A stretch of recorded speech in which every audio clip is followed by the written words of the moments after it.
6 pelajaran penting bagi Timnas U19 Indonesia usai kalahkan Brunei Darussalam. Siap hadapi Thailand. Timnas Indonesia U19 menghadapi Brunei Darussalam U19 di laga kedua grup A Piala AFF U19 2022. Timnas Indonesia pun tampil gaspol di laga ini, sebab mereka ingin mencari kemenangan besar setelah laga pertama bermain imbang lawan Vietnam U19. Timnas Indonesia pun tancap gas sejak awal. Akhirnya di babak pertama mereka bisa menang telak 6-0. Di babak kedua, pasukan Sintayong menambah 1 gol lagi. Indonesia U19 akhirnya berhasil menang besar 7-0 atas Brunei Darussalam U19. Dari laga ini, pelajaran apa saja yang bisa dipetik? Simak ulasannya dalam video berikut. Atmosfer supporter Indonesia masih terjaga. Laga ini digelar di awal pekan, di hari kerja, jadi sudah pasti supporter yang hadir di stadion tak sebanyak sebelumnya. Terlihat beberapa area stadion kosong tak berpenghuni. Namun, hal tersebut tak membuat atmosfer stadion terasa sepi. Justru sebaliknya, suasana stadion masih terasa penuh sesak supporter. Mereka yang hadir di stadion tetap memberikan dukungan maksimal. Mereka tak berhenti bernyanyi, mereka juga terus menebu genderang. Selain itu, mereka juga melakukan sejumlah atraksi di tribun. Atmosfernya tak jauh beda seperti laga pertama. Bagusnya lagi, sepertinya tak ada petasan atau flare seperti di laga pertama. Salut untuk para supporter yang hadir di stadion, kalian luar biasa. Big respect untuk Brunei Darussalam.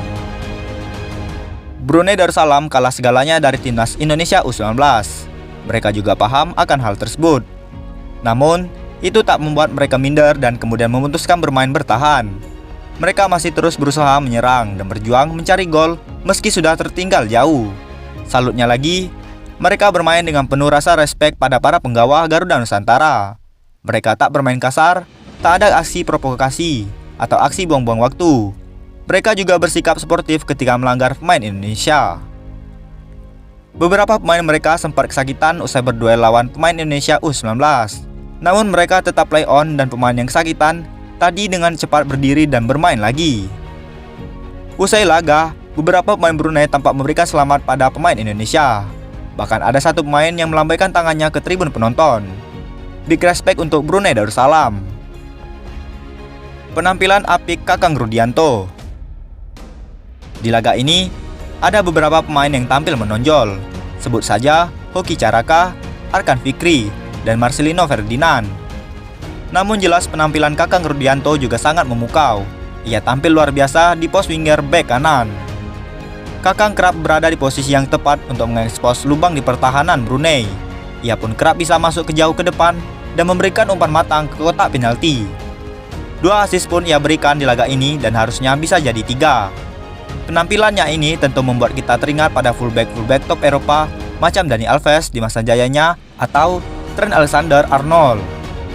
Namun patut diingat juga, Brunei merupakan tim gurem. Akan menarik melihat seperti apa penampilannya nanti di laga melawan Thailand U19. Semoga saja ia bisa tetap tampil seperti di laga ini. Performa yang timpang Timnas Indonesia U19. Di babak pertama, Timnas Indonesia U19 tampil aktif. Mereka juga mudah menghasilkan peluang di pertahanan Brunei Darussalam.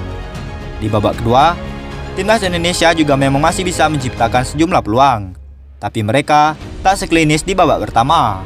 Alhasil, cuma 1 gol saja yang tercipta di babak kedua. Dari sini, terlihat absennya Marcelino Ferdinand, Arkan Fikri, Kakang Rudianto, hingga Hoki Caraka memengaruhi permainan tim. Ini jelas jadi PR bagi Sintayong. Para pemain lapis kedua ini masih harus banyak dipoles lagi, khususnya untuk pemain yang menggantikan Ferdinand, Arkan, dan Hoki. Hoki Caraka calon top skor Piala AFF U19 2022. Seperti disebut sebelumnya, Hoki Caraka termasuk pemain yang tampil impresif. Ia tampil klinis di depan. Hoki melesakkan 4 gol sekaligus ke gawang Brunei. Namun, ia seharusnya bisa mencetak gol lebih banyak lagi. Dengan torehan 4 gol itu, ia kini jadi top skor sementara Piala AFF U19 2022. Pesaing terdekatnya hanya 2 pemain, masing-masing dari Thailand dan Vietnam.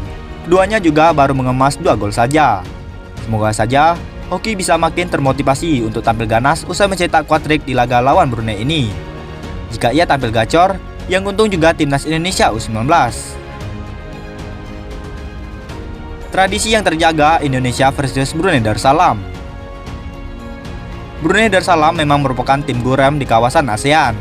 Mereka kerap jadi lumbung gol tim-tim lawan. Tak terkecuali saat melawan Indonesia, kali ini timnas Indonesia U19 tak menjaga tradisi tersebut. Indonesia mampu menang besar saat bersua Brunei sejak tahun 2005 silam. Margin terkecil adalah 5 gol. Kemenangan terbesar tercipta skor 10-0. Itu terjadi di laga fase grup Piala AFF U19 edisi tahun 2011 silam. Kini, Indonesia U19 berhasil menang dengan skor 7-0.